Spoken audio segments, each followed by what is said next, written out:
Hello friends, બોરાણિયા ગાઈડન્સના online પ્લેટફોર્મમાં આપ સૌનું હાર્દિક સ્વાગત છે. મિત્રો, સ્પર્ધાત્મક પરીક્ષાઓની અંદર સતત કોમ્પિટિશનની અંદર વધારો થતો જાય છે અને એના કારણે સામાન્ય વિજ્ઞાનના બદલે હવેની પરીક્ષાઓની અંદર વિજ્ઞાન અને ટેકનોલોજી વિષય નાખવામાં આવ્યો. એટલે કે વિજ્ઞાન અને ટેકનોલોજીનું મહત્વ સદંતર વધી રહ્યું છે.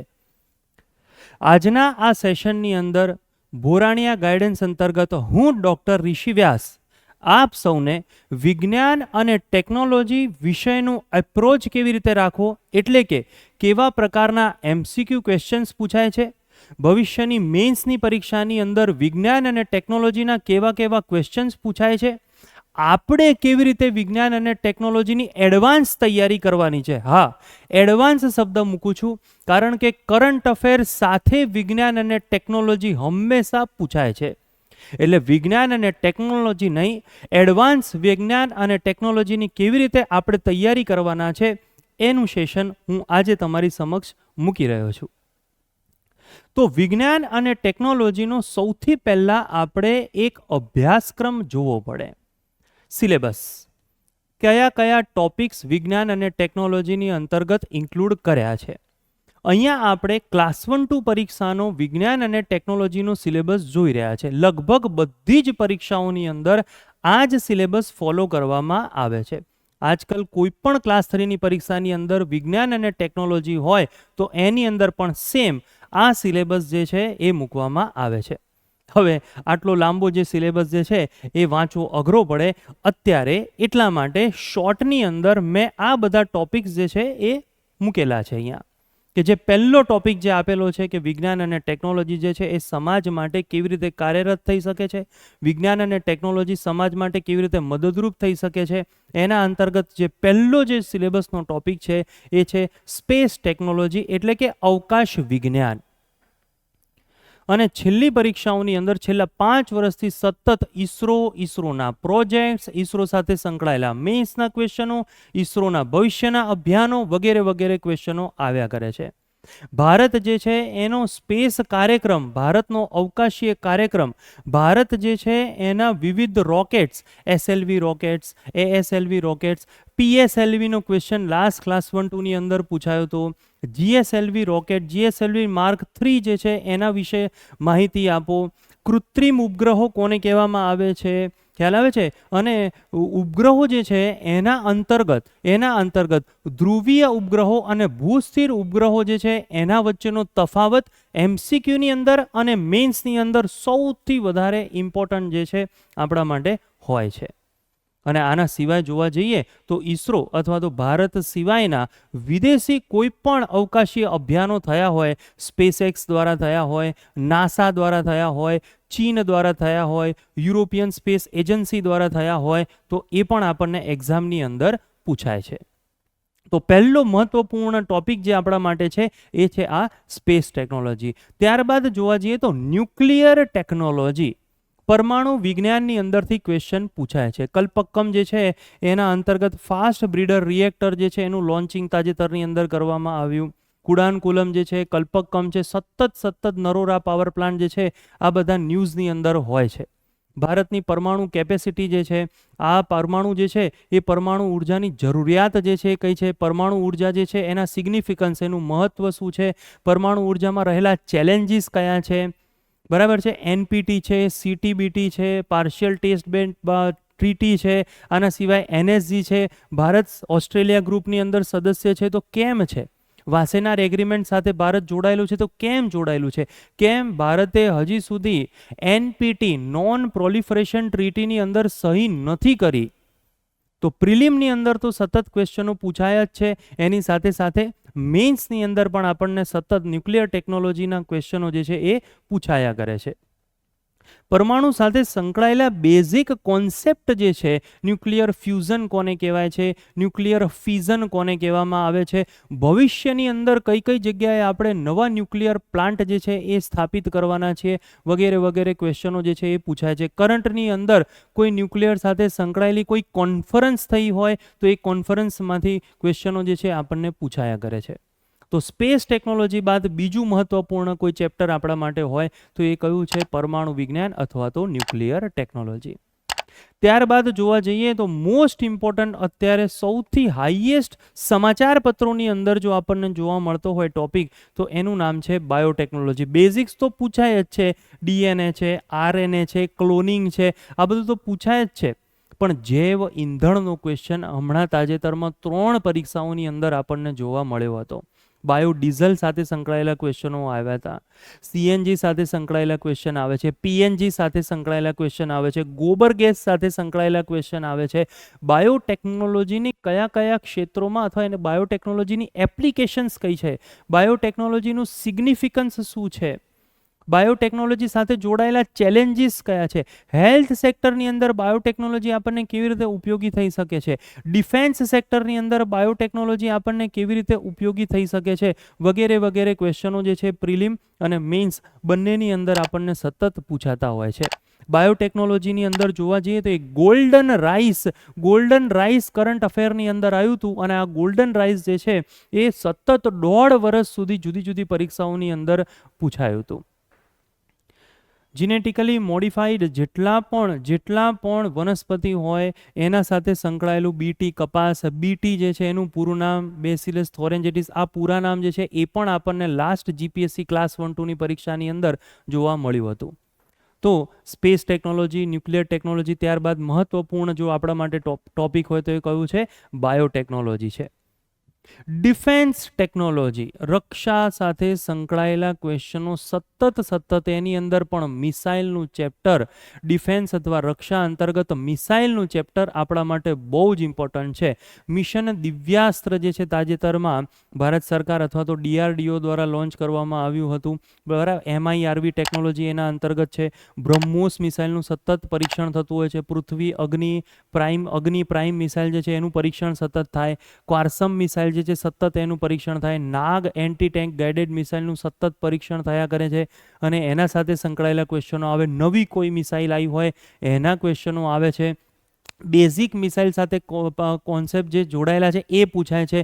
ભારતનો મિસાઇલ કાર્યક્રમ જે છે Abdul Kalam integrated missile development programme 1983ની અંદર જે આવતો, પ્રોજેક્ટ ટ્રાઇડન્ટ શું છે, પ્રોજેક્ટ ડેવિલ શું છે, આ 2018ની અંદર ક્લાસ 1-2ની અંદર આ બંને પ્રોજેક્ટ જે છે એ પૂછાયા હતા. કઈ 5 મિસાઇલનો સમાવેશ જે છે ઇન્ટિગ્રેટેડ ગાઇડેડ મિસાઇલ ડેવલપમેન્ટ અંતર્ગત થતો હતો. આ બધા ક્વેશ્ચનો જે છે પ્રિલિમ અને મેઇન્સ જે છે એની અંદર સતત પૂછાતા હોય છે. અત્યારે જોવા જઈએ તો મિસાઇલ ટેકનોલોજી જે છે એના બહુ બેઝિક જે છે કે ભાઈ બેલિસ્ટિક અને ક્રૂઝ મિસાઇલ વચ્ચેનો તફાવત જે છે પ્રિલિમની અંદર પણ આવે છે, મેઇન્સની અંદર પણ આવે છે.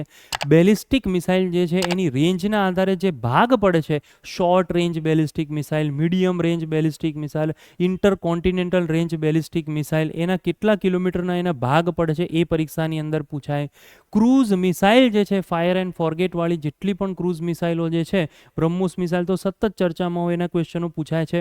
પણ ક્રૂઝ મિસાઇલ જે છે એમાં સબસોનિક મિસાઇલ કોને કહેવાય, ટ્રાન્સસોનિક મિસાઇલ કોને કહેવાય, હાઇપરસોનિક મિસાઇલ કોને કહેવામાં આવે છે, સુપરસોનિક મિસાઇલ કોને કહેવામાં આવે છે, એવા તફાવતો જે છે એ પણ પ્રિલિમની અંદર સતત આપણને પૂછાતા હોય છે. હવે એવું નથી રહ્યું કે ખાલી મિસાઇલ સાથે સંકળાયેલી જ ડિફેન્સ ટેકનોલોજી જે છે, લેટેસ્ટ જો જોવા જઈએ તો પ્રોજેક્ટ 75 હોય, પ્રોજેક્ટ 15B હોય, એટલે નૌસેના સાથે સંકળાયેલા ક્વેશ્ચનો પણ પ્રિલિમની અંદર સતત પૂછાતા હોય છે.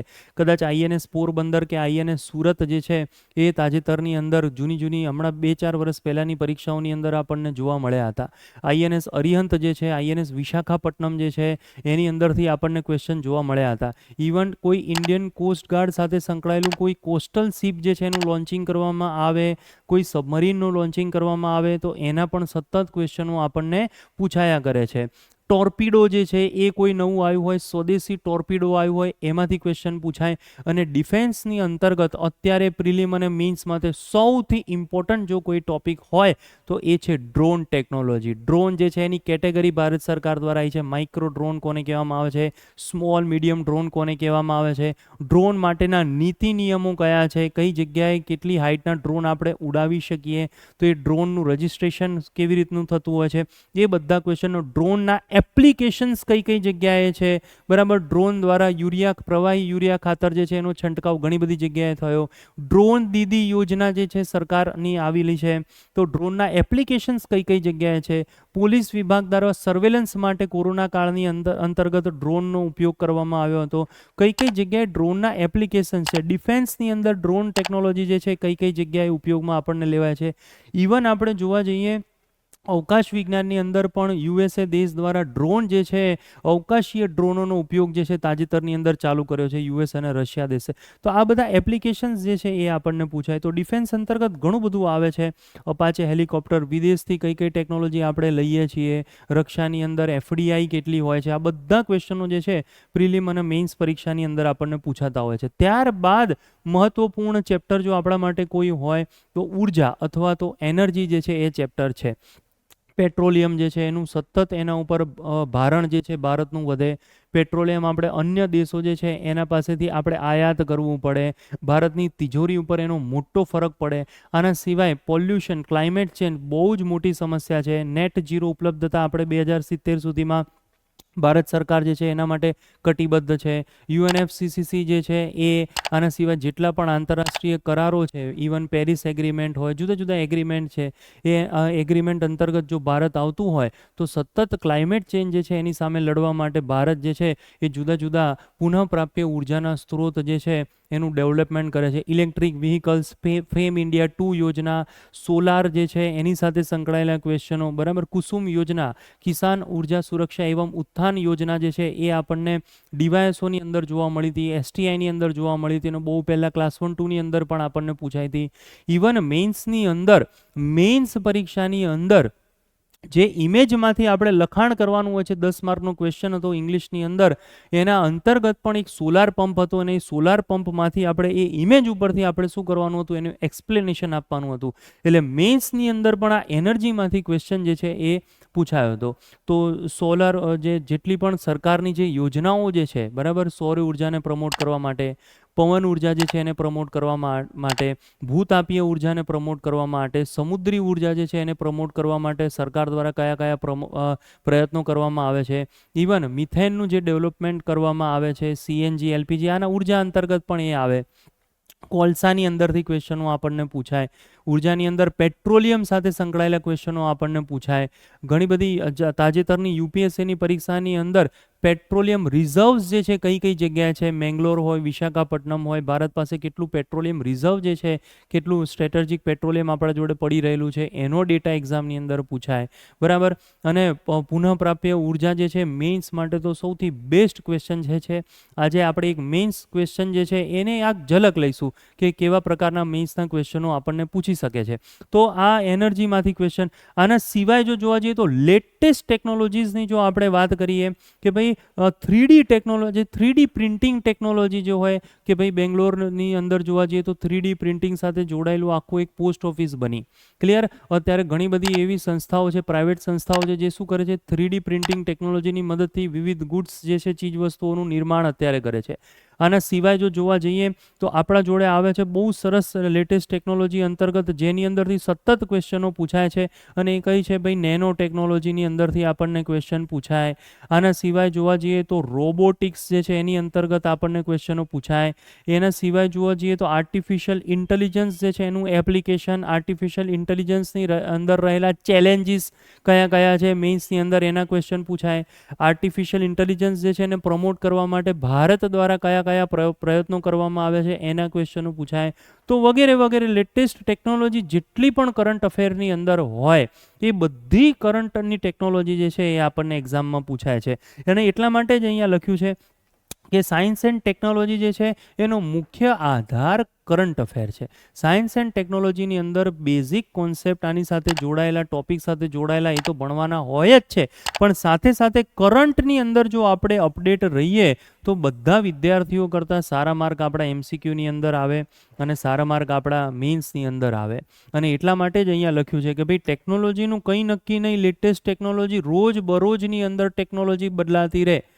આજકાલ રોબોટ જે છે એની મદદથી ગટરો સાફ થઈ રહી છે કેરળની અંદર, સુરતની અંદર, ગાંધીનગરની અંદર, બરાબર. તો એને લગતો બી ભવિષ્યની અંદર મેઇન્સનો ક્વેશ્ચન પૂછાઈ શકે છે.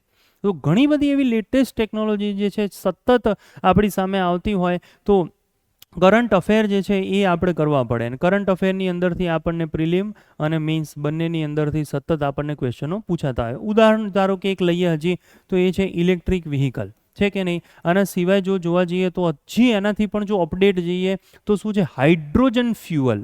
શું છે, તો હાઇડ્રોજન જે છે એના ફ્યુઅલને લગતા ક્વેશ્ચનો, હાઇડ્રોજન બસો જે છે દિલ્હીની અંદર એને એપ્લાય કરવામાં આવી, તો હાઇડ્રોજન ફ્યુઅલ અત્યારનો લેટેસ્ટ કોન્સેપ્ટ છે, બરાબર. બાયોફ્યુઅલ જે છે એની અંતર્ગત આપણને ક્વેશ્ચનો પૂછાય. તો આ એક પેલો જે લખાણવાળો જે સિલેબસ જે છે એના મેઇન ટોપિક્સ છે કે ભાઈ કયા કયા ટોપિક્સ આપણે પ્રિલિમ અંતર્ગત કરવા જોઈએ અને કયા કયા ટોપિક્સ જે છે એ મેઇન્સ અંતર્ગત કરવા જોઈએ. એટલે ઓલમોસ્ટ મેઇન્સની અંદર આ જ છે બધા ટોપિક્સ. એની અંદરથી જુદા જુદા પ્રકારના ચેલેન્જીસ, એડવાન્ટેજીસ, આ બધા મેઇન્સના ક્વેશ્ચનો જે છે એ આપણને પૂછાયા કરે. તો ફરીથી એક વખત જોવા જઈએ તો અવકાશ વિજ્ઞાન, સ્પેસ ટેકનોલોજી, બાયોટેકનોલોજી, ડિફેન્સ છે, એનર્જી છે, ન્યુક્લિયર ટેકનોલોજી અને આના સિવાય ઘણી બધી નાની મોટી ટેકનોલોજીઓ જે છે જે આ જગ્યાના કારણે અહીંયા લખેલી નથી પણ ઘણી બધી ટેકનોલોજીના અંતર્ગત ક્વેશ્ચનો જે છે આપણને સતત પૂછાયા કરે છે. તો આ એક બાબત જે છે એની આપણે માહિતી લીધી. ત્યારબાદ જો આપણે જોવા જઈએ તો ભાઈ કેવા પ્રકારના ક્વેશ્ચનો આપણને સતત જે છે એક્ઝામોની અંદર આ વિજ્ઞાન અને ટેકનોલોજીમાંથી પૂછાય છે. તો આના માટે આપણે એક બેઝ લઈએ છીએ. સૌથી સારામાં સારો અને ટોપ બેઝ જે છે એ કયો છે, ક્લાસ 1-2નો છે. કે ભાઈ છેલ્લી ક્લાસ 1-2ની અંદર ટેકનોલોજીમાંથી કયા કયા એમસીક્યુ, કેવા પ્રકારના એમસીક્યુ પૂછાયા, વિધાનવાળા કેવા પૂછાયા, ફેક્ચ્યુઅલ ડિટેલવાળા કેવા પૂછાયા, એનો જો આપણે એક વખત બેઝ સમજી જઈએ તો કોઈ પણ પરીક્ષાની અંદર ટેકનોલોજીમાંથી કેવા ક્વેશ્ચનો પૂછાય છે એ આપણને ખબર પડી જાય. ક્લિયર? તો આ અગાઉના વર્ષોમાં પૂછાયેલ પ્રશ્નોની અંતર્ગત આપણે લાસ્ટ જીપીએસસી ક્લાસ 1-2 જે છે એના ક્વેશ્ચનોની થોડી આપણે હાઇલાઇટ મૂકીએ. અને હંમેશા કોઈ પણ સબ્જેક્ટ આપણે ભણતા હોય એમાંથી બે પ્રકારના પ્રશ્નો આવે, કાં તો વિધાનવાળા ક્વેશ્ચન આવે અને કાં તો કેવા આવે, ફેક્ચ્યુઅલ ડિટેલવાળા ક્વેશ્ચનો આવે. છેલ્લા 1-2 વર્ષથી શું થાય છે કે જીપીએસસી સતત ફેક્ચ્યુઅલ ડિટેલવાળા પણ ક્વેશ્ચનો પૂછે છે અને વિધાનવાળા પણ ક્વેશ્ચનો પૂછે છે. લાસ્ટ જીપીએસસી ક્લાસ 1-2ની જો આપણે વાત કરીએ તો આશરે 30 જેટલા ક્વેશ્ચનો જે છે એ વિજ્ઞાન અને ટેકનોલોજી સાથે સંકળાયેલા હતા. એમાંથી અમુક ક્વેશ્ચનોની ખાલી આપણે હાઇલાઇટ્સ લઈએ. ક્લિયર? અમુક ક્વેશ્ચનોની આપણે હાઇલાઇટ્સ લઈએ કે ભાઈ બેડુ જે છે ઉપગ્રહ જે છે જો વિદેશી ઈસરો સાથે સંકળાયેલો, ઈસરો એટલે અવકાશ વિજ્ઞાન સાથે સંકળાયેલો ક્વેશ્ચન જો અહીંયા પૂછ્યો છે, બરાબર. બેડુ જે છે એ નેવિગેશન પ્રણાલી જે છે એના અંતર્ગતનો આ ક્વેશ્ચન પૂછાયો, ચીન દ્વારા એ આવ્યું હતું. ભારતના નાવિક નેવિગેશન પ્રણાલી જે છે એના અંતર્ગત જે છે એ પણ ક્વેશ્ચનો સતત પૂછાયા કરે છે. હા, Indian regional navigation satellite system. હવે આપણા જો અવકાશ વિજ્ઞાન જે છે એની જો આપણે વિચાર કરીએ તો આના કરતાં બી વધારે ઇમ્પોર્ટન્ટ આપણા માટે કયો છે, તો ભાઈ આપણો નેવિગેશન પ્રણાલીના જેટલા પણ ઉપગ્રહો આપણે જે લોન્ચ કરવાના છે 2016ની અંદર નાવિક નામ પડ્યું અને એ કયા છે, Indian regional navigation satellite system.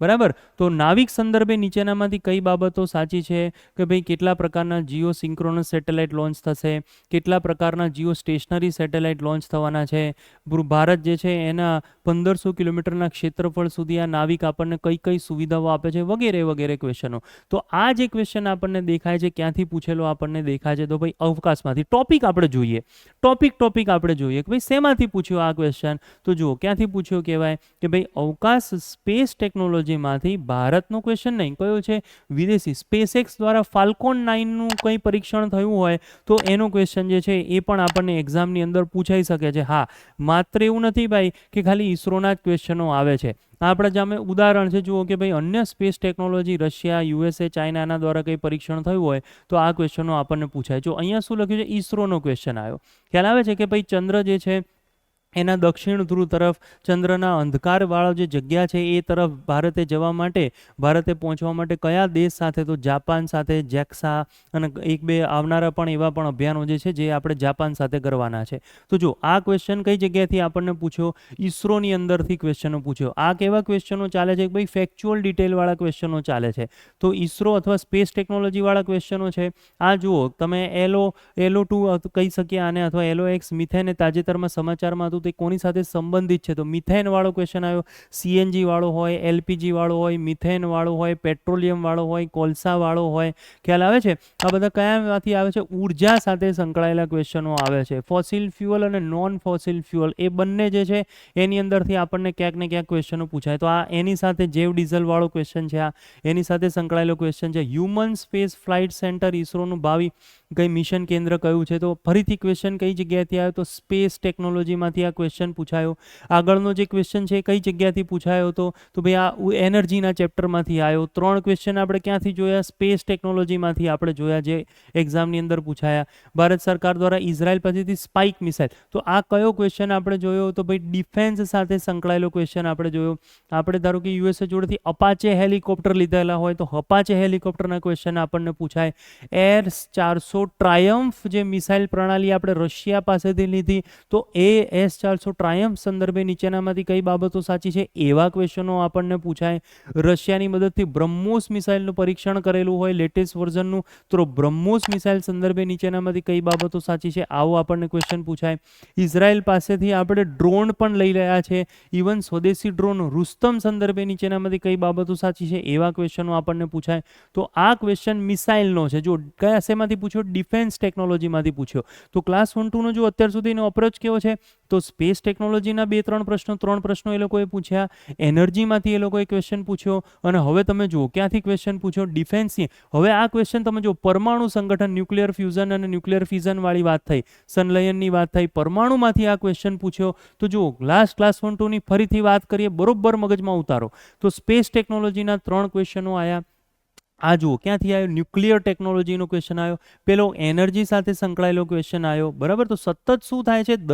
દરેક ચેપ્ટરની અંદરથી આ આપણને ક્વેશ્ચનો પૂછાય છે. પેલા ફેક્ચ્યુઅલ હતા અને આ ક્વેશ્ચન જુઓ કેવો છે? વિધાનવાળો ક્વેશ્ચન આપણને પૂછાયો. હવે તમે જુઓ જે સાયબર સ્પેસ જે છે એના અંતર્ગત, એટલે સાયબર જે છે, સાયબર ક્રાઇમ અત્યારે આપણા માટે બહુ જ ઇમ્પોર્ટન્ટ હોય છે. હંમેશા એસએની અંદર આપણને પૂછાય છે, મેઇન્સ ક્વેશ્ચનની અંદર આપણને પૂછાય છે. I4C કાર્યક્રમ જે છે એ આપણે લોન્ચ કર્યો છે સાયબર સુરક્ષા માટે. ઘણી બધી એપ્લિકેશનો આપણે લોન્ચ કરી. ઘણી બધી સંસ્થાઓ જે છે સાયબર સુરક્ષા માટે જે છે એક થઈને કામ કરે છે ભારત સરકાર માટે. તો જો આ ક્વેશ્ચન ક્યાંથી આવ્યો? સાયબર સ્પેસની અંદરથી આપણને ક્વેશ્ચન પૂછ્યો. સાયબર સિક્યોરિટીમાંથી આપણને ક્વેશ્ચન પૂછ્યો. ભારતની સાયબર સિક્યોરિટી પોલિસી શું છે? તો પ્રિલિમની અંદર પણ ક્વેશ્ચન આવે, મેઇન્સની અંદર પણ ક્વેશ્ચન આવે.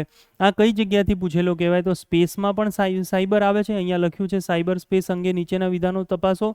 અને આના સિવાય જો જોવા જઈએ તો જે આઈસીટીનું જે ચેપ્ટર છે, ઇન્ફોર્મેશન એન્ડ કોમ્યુનિકેશન ટેકનોલોજી જે છે, એના અંતર્ગત પણ સાયબર સુરક્ષા જે છે આવે છે.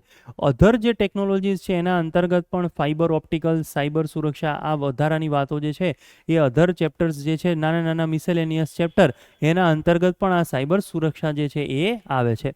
ત્યારબાદ જો આપણે જોવા જઈએ તો આ સાયબર સુરક્ષિત વિષયનો આ જે ક્વેશ્ચન છે, એના પછીની જો આપણે ચર્ચા કરીએ, જો આઈટી નિયમો, બરાબર, એટલે આઈસીટીની જે આપણે વાત કરી, ઇન્ફોર્મેશન અને કોમ્યુનિકેશન જે ટેકનોલોજી જે છે એની આપણે વાત કરી. ફાઇબર ઓપ્ટિકલનો એક ક્વેશ્ચન હતો, અહીંયા મૂક્યો નથી, બહુ ઇઝી છે એટલા માટે. તો એ ફાઇબર ઓપ્ટિકલનો ક્વેશ્ચન પૂછાયો હતો અને આઈટી નિયમો જે છે એ પૂછાયા હતા.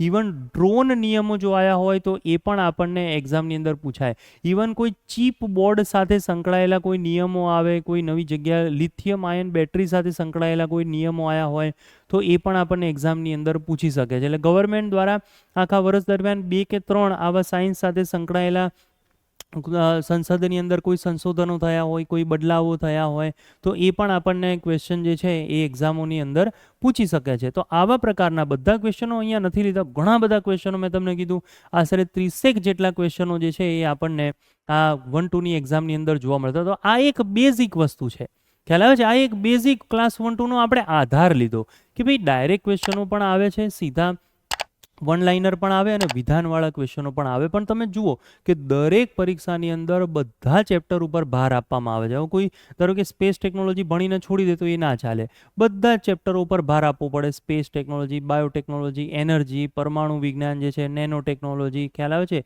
3D printing technology, robotics, artificial intelligence, આ બધી ટેકનોલોજી જે છે એના ઉપર આપણે ભાર આપવો પડે. આ વસ્તુની આપણે ખબર પડી ગઈ. બીજી એક બાબત આ પણ ધ્યાન રાખજો કે આપણે આધાર ક્લાસ 1-2નો લીધો છે, પણ આ સેમ સિલેબસ, સેમ ટોપિક્સ કોઈ પણ પરીક્ષા હોય, ડીવાયએસ હોય, મામલતદાર હોય, પીએસઆઈ હોય, કોન્સ્ટેબલ હોય, કોન્સ્ટેબલ 2022નું પેપર જોજો, સાયન્સ એન્ડ ટેકનોલોજીના કેવા ક્વેશ્ચનો છે, 1-2 લેવલના ક્વેશ્ચનો છે. એટલે ગુજરાતની અંદર તમે કોઈ પણ પરીક્ષાની તૈયારી કરતા હોય, ટેકનોલોજી આવે એટલે આ બધા ચેપ્ટરો ફરજિયાત છે.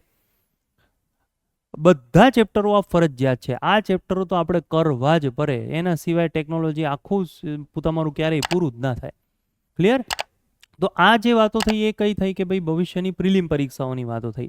ત્યારબાદ જોવા જઈએ તો કોઈ પણ મેઇન્સ પરીક્ષા જે છે એની અંદર આશરે જોવા જઈએ તો 2 થી 3 જેટલા ક્વેશ્ચનો જે છે એ ટેકનોલોજી સાથે સંકળાયેલા હોય. જેટલા બી આપણે ટેકનોલોજીના ચેપ્ટરો જોયા એના અંતર્ગત જ કોઈ ક્વેશ્ચન આપણને પૂછે છે. અત્યારે રિન્યુએબલ એનર્જી હંમેશા ચર્ચાની અંદર હોય છે, એટલે ખાલી એક આ બેઝિક ક્વેશ્ચન જે છે અહીંયા મૂક્યો છે કે ભાઈ શું કહે છે, to meet the rising energy demands, કે ભારત અથવા કોઈ પણ દેશ જે છે એને ઉર્જાની ડિમાન્ડ સતત વધતી રહે છે, ઉર્જાનું કન્ઝપ્શન આપણું વધતું રહે છે. ઉર્જા વપરાશકર્તા જે છે એને અંતર્ગત જોવા જઈએ તો જે ઉર્જા વપરાશકર્તાના ટોપ 5 દેશો છે એના અંતર્ગત ભારત આવે છે. સૌથી વધારે ઉર્જા વપરાશકર્તા દેશોની અંદર ભારત આવે છે. ખ્યાલ આવે છે? આપણે જોવા જઈએ તો કોલસા જે છે એનો ઉપયોગ આપણે કરી રહ્યા છે, પેટ્રોલિયમનો સતત આપણે ઉપયોગ કરીએ છીએ, ડીઝલનો સતત ઉપયોગ થાય છે, લાઇટ બાઇટનો તમે જુઓ કેટલો આપણે ઉપયોગ કરીએ, કોલસાનો કેટલો ઉપયોગ થતો હશે. દર અઠવાડિયે તમે તમારી આસપાસ તમે ટ્રેન જોશો તો 52 ડબ્બા ભરીને કોલસો જે છે એ એક જ ખાલી થર્મલ પાવર પ્લાન્ટની અંદર જતો હોય. તો સતત ઉર્જાની ડિમાન્ડ તમે જુઓ કે આજથી 5 વર્ષ પહેલાં કેટલા વ્હીકલ્સ રોડ ઉપર હતા અને અત્યારે કેટલા વ્હીકલ્સ જે છે એ રોડ ઉપર છે. ટ્રાફિકની સમસ્યા તમે જોશો એના ઉપરથી જ આપણને ખબર પડી જાય કે કેટલા વ્હીકલ્સ વધી રહ્યા છે. તો પેટ્રોલિયમની ડિમાન્ડ કેટલી વધે, અને પેટ્રોલિયમ જે છે બહારથી લગભગ જોવા જઈએ તો 90%થી પણ વધારે આપણે પેટ્રોલિયમ અથવા ક્રૂડ ઓઇલ જે છે એની આપણે શું કરવી પડે છે, આયાત કરવી પડે છે. તો ભારતના જે તિજોરી જે છે એના કેટલું ભારણ જે છે પેટ્રોલિયમ અથવા ક્રૂડ ઓઇલનું જે છે એ વધે છે. તો આ શું છે કે ભાઈ આજે જે ડિમાન્ડ આપણી વધી રહી છે એ ડિમાન્ડને સામે જોવા જઈએ તો અથવા તો એ ડિમાન્ડને કાઉન્ટર કરવા માટે રિન્યુએબલ એનર્જી, પુનઃપ્રાપ્ય ઉર્જાના સ્ત્રોતો જેવા કે સૌર ઉર્જા છે, પવન ઉર્જા છે, ભૂતાપીય ઉર્જા છે, બાયોગેસ પ્લાન્ટ જે છે, ક્લિયર, સમુદ્રી ઉર્જા જે છે, આ બધી પુનઃપ્રાપ્ય ઉર્જા જે છે એ કે બેટર સોલ્યુશન છે. ખ્યાલ આવે છે? તો એ શું કહે છે, કન્વેન્શન જેટલા પણ સ્ત્રોત છે પેટ્રોલિયમ જે છે આ બધા કરતાં પેટ્રોલિયમ અને કોલસા, શોર્ટમાં હું તમને સમજાવું કે ભાઈ પેટ્રોલિયમ અને કોલસા જે છે એ કે ભવિષ્યની અંદર એ જથ્થો ખતમ થઈ રહ્યો છે અને ઉર્જા જે છે એનું વપરાશ સતત ને સતત વધી રહ્યો છે. તો એને કાઉન્ટર કરવા માટે જે પુનઃપ્રાપ્ય ઉર્જાના જે સ્ત્રોત છે એ આપણા માટે ખૂબ જ મહત્વના છે. ખ્યાલ આવે છે? આની અંદર એવું બી પૂછી શકે ભાઈ nuclear energy is one of the better solution, આવું બી લખે. Solar energy is one of the better solution, આવું પણ એ લોકો લખી શકે. એટલે કોઈ પણ પ્રકારનો મેઇન્સનો ક્વેશ્ચન આપણને પૂછી શકે. અને મેઇન્સ જે છે એ મેઇન્સ ક્વેશ્ચન જે છે એની પણ આપણે જે છે પ્રિલિમની સાથે સાથે યાદ રાખજો, ખાસ પ્રિલિમની સાથે સાથે જો તમે મેઇન્સની તૈયારી કરશો તો શું થશે, પ્રિલિમ તો આપણું સ્ટ્રોંગ થશે જ, સાથે સાથે ભવિષ્યની અંદર જ્યારે બી પ્રિલિમ પાસ કરીને તમારી મેઇન્સ એક્ઝામ આવશે ત્યારે શું થશે, મેઇન ટોપિકો તમે ઓલરેડી ડિસ્કસ કરી ચૂકેલા હશો અથવા તમે તમારા નોટ ડાઉન કરી ચૂકેલા હશો. તો આપણો સમય જે છે એ બચી જશે. અલગથી મેઇન્સ જ્યારે આવે ત્યારે સાયન્સ એન્ડ ટેકનોલોજી લઈને બેસી રહેવાની જરૂર નથી. પ્રિલિમ અંતર્ગત જ આ બધા ટોપિક જે છે એને તમે ડિસ્કશન અથવા એની તમે સાદી નોટ જે છે તમારી બની ચૂકેલી હશે. તો ભાઈ કેવી રીતે જે છે તમે મેઇન્સનો અપ્રોચ કરવો જોઈએ, એનું ઇન્ટ્રોડક્શન જે છે એ કેવું હોવું જોઈએ, કયા કયા ડેટા તમે ઇન્ટ્રોડક્શનની અંદર મૂકી શકો છો, ત્યારબાદ જે છે મેઇન્સની અંદર મેઇન બોડી જે છે એ કેવી હોવી જોઈએ, કયા કયા ટોપિક્સ જે છે તમે એને એડ કરો, અને આના સિવાય જોવા જઈએ તો એનું એન્ડિંગ કેવું હોવું જોઈએ, ભવિષ્ય સાથે સંકળાયેલું, ક્લાઇમેટ ચેન્જ સાથે સંકળાયેલું, બરાબર, સસ્ટેનેબિલિટી સાથે સંકળાયેલું હંમેશા સાયન્સ એન્ડ ટેકનોલોજીનું એન્ડિંગ હોય. તો એન્ડિંગ કેવી રીતે લખાય, આ બધી પ્રેક્ટિસ જે છે એ સાયન્સ એન્ડ ટેકનોલોજીમાં તમે પહેલેથી જો કરો, ખ્યાલ આવે છે, પ્રિલિમનું ભણતા તમે કરો તો તમને બહુ જ ફાયદો થાય ભવિષ્યની. અને અત્યારે આપણે સતત જોઈ રહ્યા છે કે ભાઈ હવે કઈ એવી પરીક્ષા છે જેની અંદર એ લોકો મેઇન્સ નથી મૂકતા. બેઝિક ક્લાસ 3ની પરીક્ષા હોય, સુપર ક્લાસ 3ની પરીક્ષા હોય, ક્લાસ 1-2 તો છે જ. મેક્ઝિમમ સરકાર જે છે શું અપ્રોચ કરી રહી છે કે કોઈ પણ પરીક્ષા લેવામાં આવે ભાઈ એની અંદર ડિસ્ક્રિપ્ટિવ મેઇન્સ મૂકી જ દેવાનું. અને ધારો કે મેઇન્સ ક્વેશ્ચનો વાળું ના મૂકે તો એસે તો મૂકે જ. અને એસેની અંદર પણ રિન્યુએબલ એનર્જીનો એસે પૂછાયો તો આ જ બધી બેઝિક વસ્તુઓ છે જે તમારે એસેની અંદર ટાંકવી પડે. કોઈ પણ ટેકનોલોજી તમે લઈ લો, ધારો કે તમે નેનો ટેકનોલોજી લઈ લો, અથવા આર્ટિફિશિયલ ઇન્ટેલિજન્સ લઈ લો, અથવા તો તમે રોબોટિક્સ લઈ લો, ખ્યાલ આવે છે? કોઈ પણ ટેકનોલોજી આપણી પાસે હોય તો એ બધાના શું હોય? ચેલેન્જીસ પણ હોય. ખ્યાલ આવે છે? આ બધી ટેકનોલોજી જે છે એના સિગ્નિફિકન્સ હોય, મહત્વ હોય, બરાબર? એના માટે ગવર્મેન્ટ શું કરી રહી છે આ પડકારો માટે? ગવર્મેન્ટની યોજનાઓ હોય, ગવર્મેન્ટના પ્લાનિંગ્સ હોય ફ્યુચરના, કે ભાઈ આવું આવું આપણે કરીએ. ક્લિયર? ગગનયાન જે છે એનાથી ભારતને શું ફાયદો થશે? ભારતીય અવકાશ જે છે એને શું ફાયદો થશે? આવા ક્વેશ્ચનો એક્ઝામની અંદર પૂછે. ઈસરો જે છે ધીરે ધીરે, અથવા આપણું અવકાશ ક્ષેત્ર છે ધીરે ધીરે પ્રાઇવેટાઇઝેશન તરફ જઈ રહ્યું છે. ક્લિયર? પ્રાઇવેટાઇઝેશન તરફ જઈ રહ્યું છે. તો એમાં પડકારો કયા કયા છે? સરકારના આ પડકારો જે છે એનો સામનો કરવા માટે કયા કયા સરકાર પ્રયત્નો કરી રહી છે? તો આ બધી વસ્તુઓ જે છે એ આપણને ક્યાં પૂછી શકે છે? તો એક એક ટેકનોલોજીમાંથી આપણને મેઇન્સનું ક્વેશ્ચન જે છે એ આ રીતે પૂછી શકે છે. ક્લિયર? તો આપણે જે પ્રિલિમના જે ચેપ્ટર્સ આપણે ભણતા હોય એની સાથે જ જો તમે આ બધા ટોપિક્સ જે છે એ મેઇન્સ અંતર્ગત એક વખત સાંભળી લીધા હોય, એને નોટ ડાઉન કરી લીધા હોય, તો ફરીથી કહું છું કે ભવિષ્યમાં જ્યારે બી તમે મેઇન્સ માટે અપ્રોચ કરો ત્યારે ખાલી કરંટ અફેર જોવું પડે, કે કરંટની અંદર લેટેસ્ટ શું થયું આ તમારે ખાલી એક વખત જોઈ લેવું. પણ કારણ કે સાયન્સ એન્ડ ટેકનોલોજી છે, બધા જ સબ્જેક્ટની અંદર સૌથી વધારે અપડેટ કરંટ અફેરમાં જો રહેવું પડે તો એ કયું છે? Science and technology. બરાબર? હવે ધારો કે આપણે તૈયારી કરતા હોય ત્યારે રિન્યુએબલ એનર્જીમાં ઉદાહરણ આપું છું. ધારો કે આપણે પ્રિલિમ જ્યારે ભણતા હોય ત્યારે રિન્યુએબલ એનર્જીમાં આપણે 3rd રેન્ક ઉપર આવતા હોઈએ, પણ ધારો કે મેઇન્સ આવે 6 મહિના પછી, 8 મહિના પછી, અને આપણે 2nd રેન્ક ઉપર આવી ગયા હોય રિન્યુએબલ એનર્જીમાં, તો શું થાય? કે રેન્ક સતત બદલાયા કરે, ડેટા સતત બદલાયા કરે, બરોબર? તો એ બધા લેટેસ્ટ જે છે કરંટ અફેર ખાલી તમારે કરવાના રહે, બાકી કંઈ તમારે વધારાની મહેનત કરવી પડે નહીં. તો આવા ક્વેશ્ચનો જે છે એ આપણને ક્યાં પૂછી શકે છે? મેઇન્સ અંતર્ગત આપણને પૂછી શકે છે.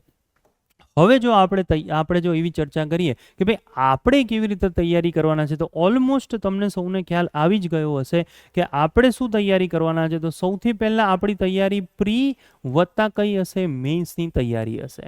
ક્લિયર? બોરાણીયા ગાઈડન્સના પ્લેટફોર્મની અંદર આપણે પ્રી કમ મેઇન્સની તૈયારી કરશું. કોઈ બી ટેકનોલોજી ભણીએ તો ઓછામાં ઓછું આટલું તો આપણે ભણીશું જ કે આ ટેકનોલોજીમાં ચેલેન્જીસ કયા છે, આ ટેકનોલોજી જે છે એના માટે સરકાર જે છે કયા કયા નવા પ્રયત્નો જે છે ટેકનોલોજી અપગ્રેડ કરવા માટે કરી રહી છે, એ ટેકનોલોજીની એપ્લિકેશન કઈ જગ્યાએ છે, સિગ્નિફિકન્સ કઈ જગ્યાએ છે, કઈ કઈ ફિલ્ડમાં બાયોટેકનોલોજી, નેનો ટેકનોલોજીના એપ્લિકેશન્સ કઈ કઈ ફિલ્ડની અંદર છે, સુપર કોમ્પ્યુટર આપણને કઈ કઈ ફિલ્ડની અંદર ઉપયોગી થઈ શકે છે, ડ્રોન્સ આપણને કઈ કઈ ફિલ્ડની અંદર ઉપયોગી થઈ શકે છે, વગેરે વગેરે. ક્લિયર? તો પ્રી કમ મેઇન્સ જે છે એની આપણે તૈયારી કરીશું. સતત ક્લાસ દ્વારા આ ક્લાસ નોટ્સ જે છે એ તમને પ્રોવાઈડ કરવામાં આવશે.